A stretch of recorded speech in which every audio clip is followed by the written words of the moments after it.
Hello দর্শক, আসসালামু আলাইকুম। আশা করি সকলে ভালো আছেন। তো দর্শক, দেখতে পাচ্ছেন আমরা কিভাবে আমাদের চাষের জমি থেকে আমরা কিভাবে একটি ওষুধি গাছ বের করলাম।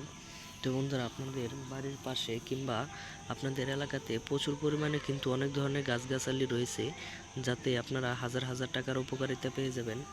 এবং এই ওষুধগুলো যদি আপনারা বাজার থেকে কিনতে যান, তাহলে আপনাদের অনেক টাকা দিয়ে কিনতে হবে এবং অনেক ডাক্তার দেখিয়ে থাকেন, তারপরেও কিন্তু আপনাদের এই ধরনের চিকিৎসা পান না। তো বন্ধুরা, আপনারা যদি ঠিকঠাক চিকিৎসা পেতে চান, তাহলে বন্ধুরা এই গাছগুলো আপনারা চিনে রাখবেন। এই গাছগুলোর নাম হচ্ছে বনতুলসী গাছ। তো বন্ধুরা, এই বনতুলসী গাছের পাতাগুলি যদি ছেঁচে রস করে আপনারা যদি তাল মিশ্রি দিয়ে প্রত্যেক দিন সকালে এবং রাতে শোয়ার আগে হালকা কুসুম গরম করে খেতে পারেন, তাহলে আপনাদের জ্বর, ঠান্ডা, কাশি এবং আপনাদের কখনোই জ্বর হবে না এবং ঠান্ডাও লাগবে না এবং কাশিও হবে না। সব কিছু ভালো হয়ে যাবে শুধুমাত্র এই একটি গাছের পাতার রস খেলে।